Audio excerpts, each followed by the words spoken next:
aula de hoje, decidi falar para o terapeuta, para o profissional de saúde. Você valoriza a queixa do seu paciente? E quando eu falo queixa, a gente tem que pensar no conjunto de sintomas e de sinais que nós podemos também observar na anamnese, ok?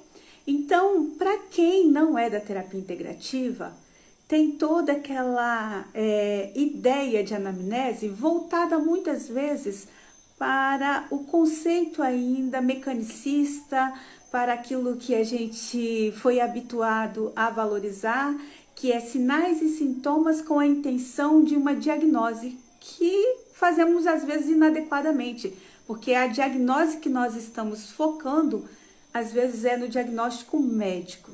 E muitos dos profissionais que são meus alunos não são médicos, ou são enfermeiros, ou farmacêuticos, ou biomédicos, ou naturopatas, ou terapeutas.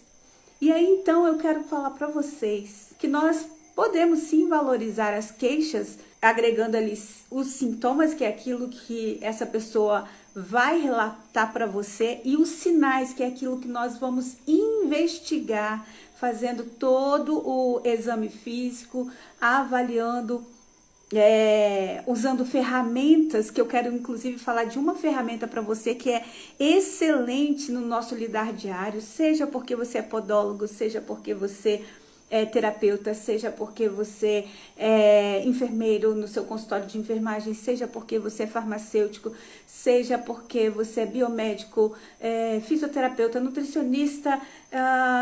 Gente, não consigo mais nomear, mas vocês sabem, quem me acompanha são profissionais de saúde. Então, sendo você profissional de saúde e depende de fazer uma consulta, vamos dizer que você seja esteticista, ainda assim você precisa fazer uma consulta, você precisa ter um roteiro para facilitar a sua vida, para que aquilo que o seu paciente traga para você e que você, com a escuta pedagógica, o que é escuta pedagógica? Eu sempre falo sobre escuta pedagógica, é você estar atento aquilo que o seu paciente traz e você usa aquela informação para ensinar, para informar, para esclarecer algo que vai ser útil no tratamento que você está propondo, na proposta terapêutica. Apesar de que a gente usa algumas palavras também assim no dia a dia, como por exemplo, vou montar um protocolo para você, já se sabe que protocolo não é a palavra mais adequada, visto que nós trabalhamos com a individualidade. Mas se a nossa aula aqui, o cerne, ou seja, o centro da nossa discussão aqui, ela está relacionada o que eu, como terapeuta, eu profissional da saúde, preciso valorizar naquilo que o meu paciente me informa, nós precisamos então saber fazer uma investigação de uma forma a trazer mais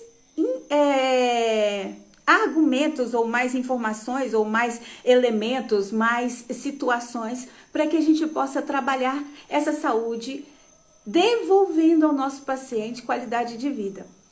Entenda, quem é da terapia integrativa, quem vem para essa nova abordagem, nós nos preocupamos em descobrir o que está em desacordo com a saúde e promover o retorno para a saúde melhor do que antes, melhor do que essa pessoa já esteve a vida toda dela. Mas às vezes nós não temos um conhecimento enquanto profissional para desenvolver essa investigação. Eu falo que é uma CSI, é um CSI, né? Você vai investigar detalhe por detalhe como que nós vamos, então, utilizar deste momento de investigação de uma forma a otimizar. Mas então anota aí, você que é terapeuta, enfermeiro, psicólogo, até o psicólogo vai entrar nessa história aqui, nutricionista, fisioterapeuta, esteticista, você que tem que prestar cuidados a uma pessoa. Nós precisamos valorizar os sinais e sintomas, que são as queixas dos pacientes, e aquilo que nós vamos investigar a partir do exame físico, a partir da anamnese.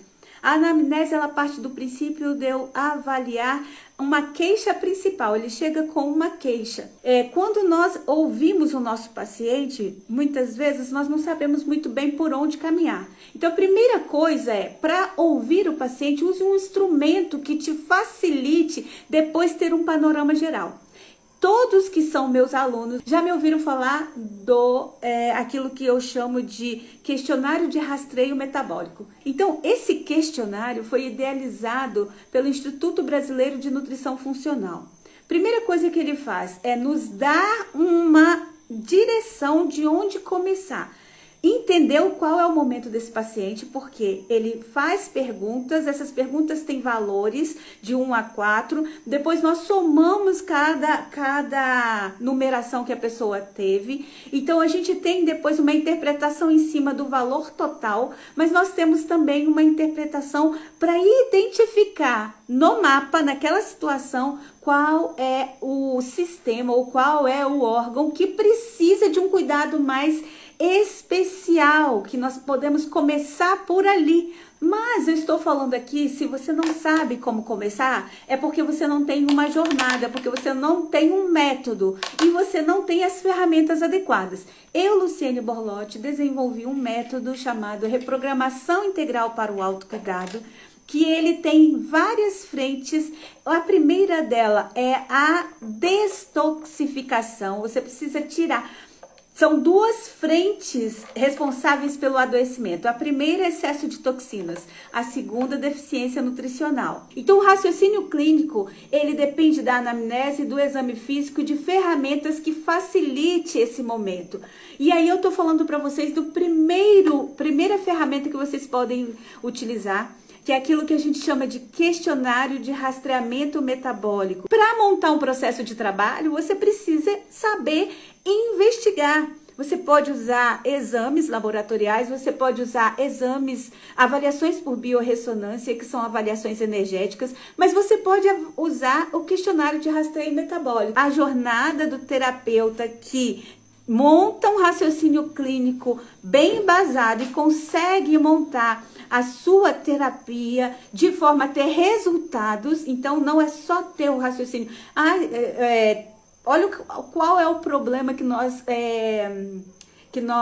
recebemos como herança. Nós recebemos um problema como herança.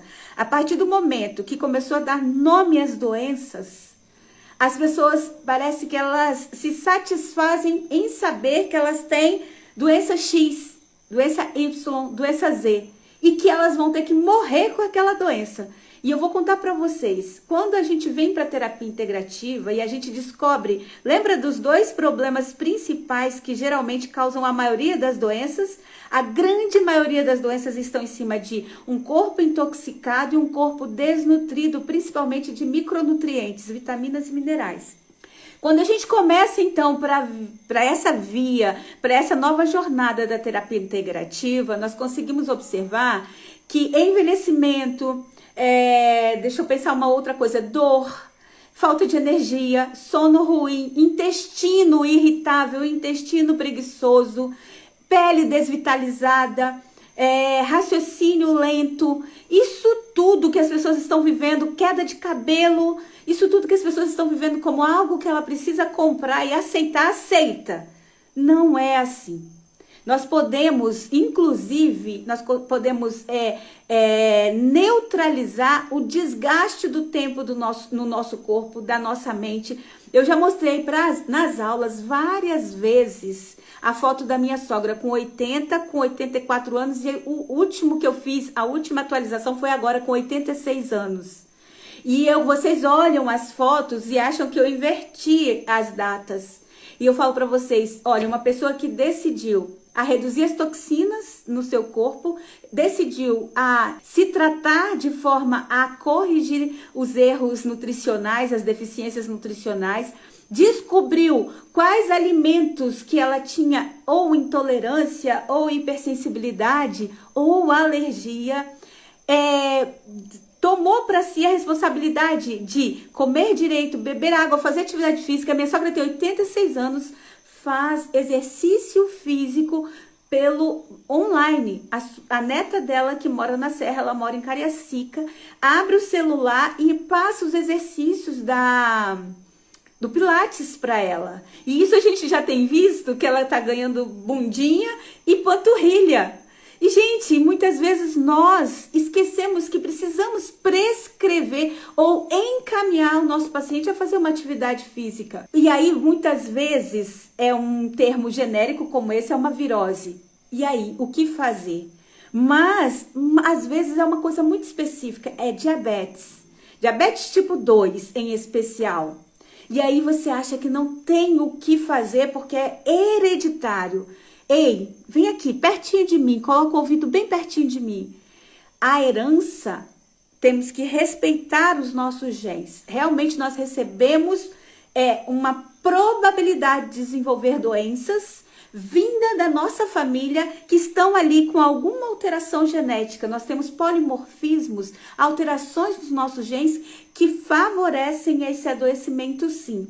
Mas uma vez que a gente identifica qual é o gatilho, quais são as situações que estão promovendo aquilo tudo, às vezes a deficiência de, olha bem, não diabetes, tá, gente? Mas uma pessoa que tem uma retenção há muitos anos, hipertensa, uma pessoa que é ansiosa, uma pessoa que sente inchaço, não apenas em membros inferiores, mas pálpebras. Você vai olhar, ela às vezes não bebe água, a quantidade suficiente para o quilo de peso dela. Ela não tem vegetais crus na dieta dela.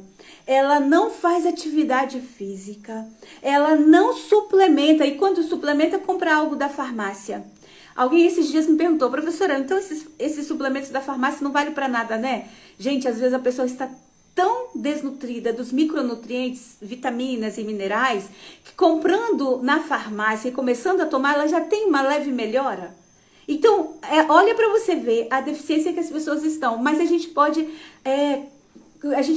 individualizar. A doença é propriedade para as pessoas porque venderam a ideia que uma vez que você tem o nome de uma determinada doença, eu vou falar exemplo para mim, tá, gente? Eu fui diagnosticada por um profissional médico que eu tenho fibromialgia. É uma síndrome na qual as pessoas conhecem muito o problema das dores, mas não é só dor. Essa pessoa tem uma tendência a ser ansiosa ou depressiva, ou as duas coisas oscilando.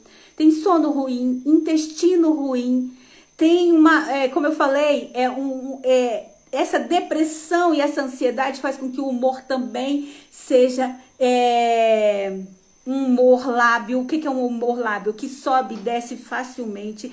Pessoas destemperadas. Eu era totalmente destemperada. Eu vou falar mais aqui pro meu público do Instagram, que o pessoal tá mais aqui. O do Facebook e do YouTube sumiu todo mundo. Mas vamos conversar aqui, gente. E aí, então, eu poderia ter ficado me apropriado desta doença. E a gente não fala. A gente tem que mudar a nossa linguagem, inclusive. E aí, então, quando a gente conversa com o nosso cliente ou nosso paciente sobre a possibilidade dele rever essa apropriação da doença X, eu tenho diabetes, eu tenho fibromialgia, eu tenho doença cardíaca. Nós estamos com. O que é esta live? Nós estamos falando da importância de valorizar as queixas, mas aí eu vim corrigindo. Não é valorizar as queixas, os sinais e sintomas. Os sintomas é o que ele realmente verbaliza. Os sinais é aquilo que nós vamos investigar no exame físico. Nós precisamos ter uma jornada. A anamnese é o nosso ponto de partida. A queixa desse paciente tem que ser valorizada, mas quando nós temos uma ferramenta que nos ajuda a enxergar melhor o que fazer, como por exemplo eu falei para vocês, uma ferramenta que foi desenvolvida pelo Instituto Brasileiro de Nutrição Funcional, IBNF, que é o questionário de rastreio metabólico. Vocês compreenderam que nós precisamos valorizar as queixas do paciente, porque muitas vezes ele chega também com exames que foram solicitados, nem sempre por você, foi solicitado por um outro colega, um profissional médico às vezes, ou um outro profissional. E aí quando ele chega com o resultado de exame, ele tem a curiosidade de abrir e fala bem assim, tá tudo dentro do valor de referência, eu não entendo porque eu estou me sentindo com tanta falta de energia. Por que eu não durmo bem? Por que o meu intestino não funciona? Por que eu estou com tantas dores? E aí você fala assim, não se preocupe, tá tudo normal, pode ir para casa. Gente, a pior coisa que a gente pode fazer é a gente considerar a pessoa por um número. Nós não tratamos o número, nós tratamos a pessoa. Mesmo porque, para quem não sabe, o que acontece? Os resultados de exame, na sua grande maioria, eles são frutos de uma pesquisa dentro das pessoas que estão enfermas. Então, ali não é das pessoas que estão saudáveis. E a interpretação é muito mais do que o valor de referência. O valor de referência significa que eu não tenho uma doença em curso. Mas a doença em curso, mesmo antes da doença aparecer, eu posso, por exemplo, com o questionário de rastreio metabólico, já saber que está havendo uma desordem orgânica. O organismo dessa pessoa está no caminho do adoecimento. A qualidade de vida e o bem-estar dela já não está acontecendo. E aí você que é terapeuta da saúde integrada, você que é terapeuta holístico, você que é enfermeiro e que preza o bem-estar da pessoa, você tem que valorizar cada queixa que ele faz. Ele não dorme bem, ele tem dor, ele tem um intestino ruim, seja porque é constipado, seja porque é um intestino irritável, ele não tem energia, ele não consegue fazer as atividades do dia a dia de tão ansioso ou depressivo que ele está. E você pode sim, com este questionário de rastreio metabólico, não somente identificar se ele tem uma hipersensibilidade alimentar, se ele tem uma intolerância alimentar, se ele tem uma alergia alimentar, mas qual órgão está sendo mais irritado por essas toxinas extras vindas, muitas vezes da alimentação, mas outras vezes as toxinas não são única e exclusivamente vindas da alimentação. Nós temos um mundo hoje que ele é muito intoxicado. Nós vivemos num mundo contaminado. A água não tem a mesma qualidade. Os alimentos já vêm com agrotóxicos. Nós temos criado novas necessidades, como por exemplo, pinta cabelo, despinta cabelo, usa batom, usa um produto na pele para ficar perfumada, mas que acaba danificando as nossas defesas. Comemos alimentos em excesso, alimento que poderia ter, inclusive no nosso dia a dia, mas não todos os dias, mas nós comemos eles como única estratégia alimentar. Tem 4 tipos de alimentos que estão todos os dias na mesa dos brasileiros. Alimentos com trigo, alimentos com leite e seus derivados, açúcar e industrializados. Está todos os dias e muitas vezes em excesso. Esses alimentos, eles podem se tornar toxinas. E aí tem a individualidade bioquímica de cada pessoa. E é isso que eu quero chamar a atenção aqui. Quando nós temos esse questionário de rastreio metabólico, a gente consegue identificar não só questões que envolvem a alimentação, mas qual órgão é o elo fraco. Vocês já ouviram sobre isso? Qual órgão é o elo fraco? Todas as pessoas têm um elo fraco. Alguns vão ser o quê? Aparelho respiratório, outro problemas cardíacos, outro problemas intestinais, outros problemas de pele, outros problemas neurológicos. E aí eu quero convidar a vocês a ver o seu paciente, a escutar o seu paciente, a identificar coisas que nem ele consegue dizer. Você pergunta assim, o senhor dorme bem? Aí ele fala, durmo a noite toda. Aí você se dá por satisfeito com isso? Você se dá por satisfeito com isso? Me responde aqui, gente, eu quero saber. Quando o paciente fala para você, você pergunta, o senhor dorme bem, senhor Rogério? Senhor, não? Não. O senhor Rogério não dorme bem. Mas vamos dizer que o senhor Rogério dormisse bem. Ele falasse para mim, durmo a noite toda. É só isso que você tem que avaliar, se ele dorme a noite toda, ele acorda com energia? Se ele dorme a noite toda, ele tem que acordar pronto para fazer suas atividades. Ele não pode acordar inchado, ele não pode ficar acordando toda hora para ir no banheiro urinar, porque ele dorme a noite toda, porque ele volta e dorme de novo, mas ele toda hora vai no banheiro urinar, não é? Acorda cansado, acorda parecendo que pedalou a noite todinha. A esposa reclama que ele tira a coberta, que ele empurra ela de um lado e do outro, fala a noite toda, anda. A gente tem que cavar, a gente tem que cavar. Por que eu falo isso? Eu dei o questionário de rastreio metabólico. Eu disse que até 20 é um resultado, de 30 é outro, acima de 40 é outro, acima de 100 é outro. Mas não é só isso que eu avalio, não. Eu consigo avaliar qual órgão está mais detonado. Qual órgão é o órgão mais fraco? Qual órgão eu preciso começar a trabalhar? E aí é isso que eu quero desenvolver em vocês, um raciocínio clínico. E aí o que tem acontecido? O aluno vai lá e passa para mim o caso clínico. E eu pergunto para vocês, o que eu faço? O que você pensou em fazer? Eu preciso fazer com que vocês desenvolvam um raciocínio clínico, enxergando todas as situações que precisam trabalhar, mas também que vocês deem o primeiro passo de o que vocês vão fazer. Uma pessoa que tem uma rinite crônica, os olhos que ficam lacrimejando, coceira no ouvido, pigarro na garganta, eu preciso pensar em fazer algo. Ou é uma tintura, ou é uma desparasitação, ou é um detox. Professora, desparasitação, as queixas que a senhora acabou de falar agora são todas respiratórias. Se vocês não sabem, aí o hiperparasitismo, a pessoa que tem parasitas no corpo, pode desenvolver problemas respiratórios. E aí eu falo, vou puxar a orelha de vocês, está estudando sobre parasitas? Deveria. Ah, eu sei fazer a desparasitação, professor. Não é fazer a desparasitação. É entender sintomas de cada parasita e saber que existem parasitas que dão sinais e sintomas. Boa noite, Maura.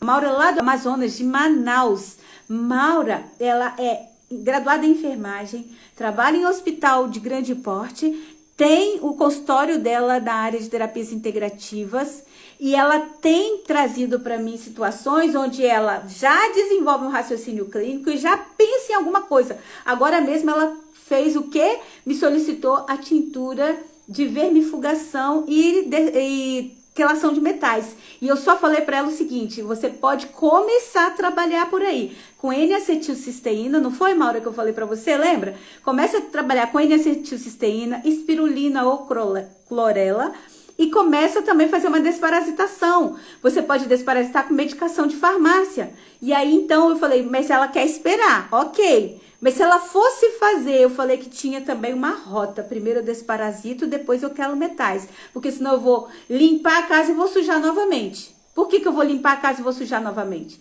Porque os parasitas albergam, ou seja, guardam, dentro deles tem metais tóxicos. Então eu tenho que desparasitar para que quando os parasitas forem embora, agora quando eu quelar metais, eu não deixe a casa desorganizada. E depois de tudo eu tenho que suplementar.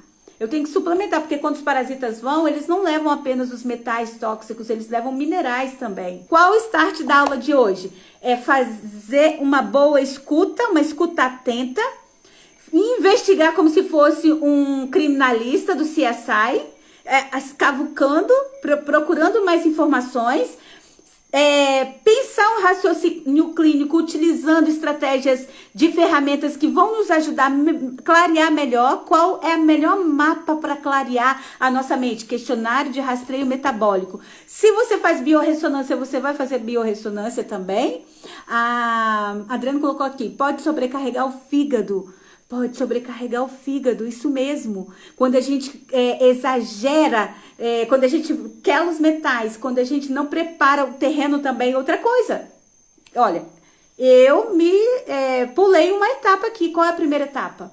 A primeira etapa antes de desparasitar, antes de quelar metais, é o quê? Então vamos lá, anota aí no caderninho. Ó. A primeira etapa é destoxificação.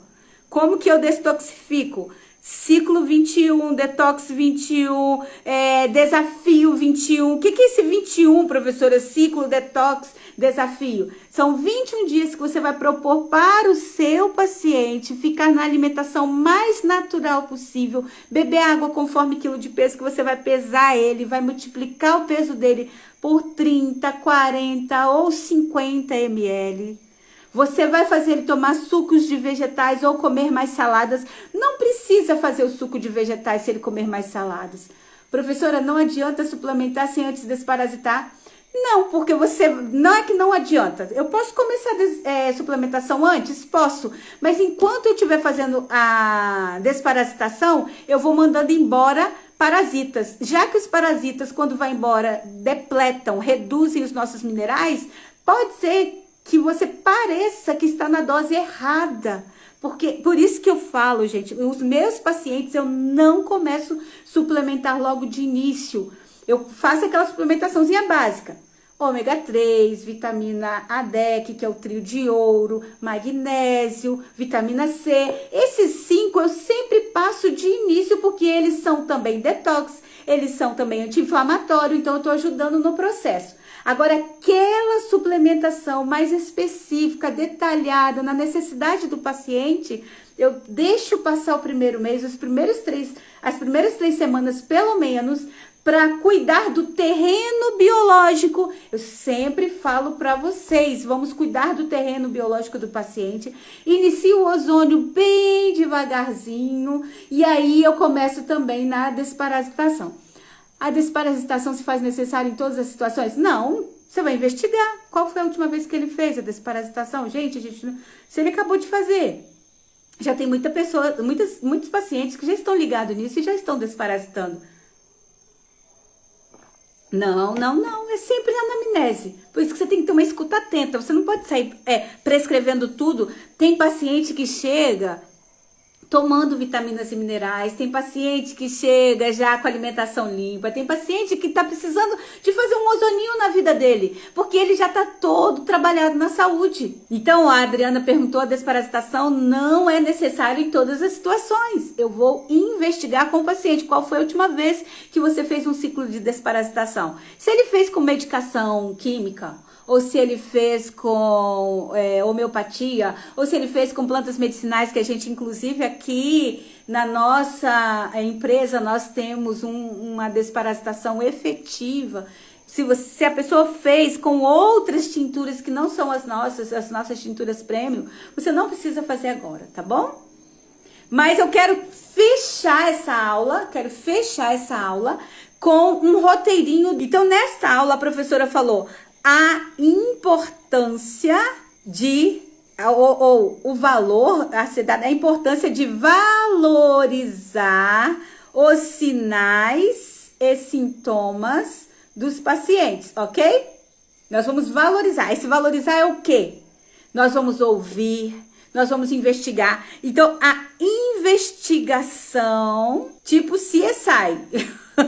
O que é isso? Ele fala que dorme bem, você vai perguntar mais alguma coisa. Mas para facilitar a minha vida, isso tudo eu posso fazer de uma única tacada. Como que eu consigo fazer numa tacada só? Eu estou valorizando os sinais e sintomas, eu estou investigando o CSI. Como que eu consigo fazer isso de uma forma mais rápida, colocando o paciente no questionário de rastreio metabólico? Mas a Nadia, foi boa ela ter entrado. A doutora Nadia esses dias falou assim, professora, eu coloquei ele no questionário, mas todas aquelas queixas que as pessoas têm, todo mundo tem, né? Aí eu falei com ela, não é assim não. A gente está habituado a uma normalidade doente. As pessoas estão doentes, gente. Não nos habituemos com esta normalidade. Eu posso falar para vocês que se vocês souberem fazer, primeiro, colocar na metodologia RIA. O método RIA, que é o método que eu desenvolvi, se chama Reprogramação Integral para o Autocuidado. Não se conforme com as pessoas serem poliqueixosas e terem aquilo como para sempre. A gente consegue, mudando a alimentação, prescrevendo hidratação, fazendo com que essa pessoa comece a gerenciar as emoções, cuidando do sono dela, melhorar os sintomas desta pessoa. Nós vamos valorizar a queixa do nosso paciente quando nós soubermos investigar melhor. Para investigar melhor, a gente tem uma ferramenta maravilhosa, que é o questionário de rastreio metabólico. Ele pode ser, a gente vai numerar, depois a gente vai somar. Cada resultado nos diz se a pessoa tem saúde, se ela já tem risco de ter uma intolerância, se ela já tem uma doença e com certeza tem algum tipo de hipersensibilidade alimentar, mas ele serve também para a gente olhar qual órgão que a gente vai valorizar mais, tá bom? Muito obrigada por vocês estarem comigo aqui. Um forte abraço, que Deus nos abençoe. Beijo, beijo, beijo, beijo.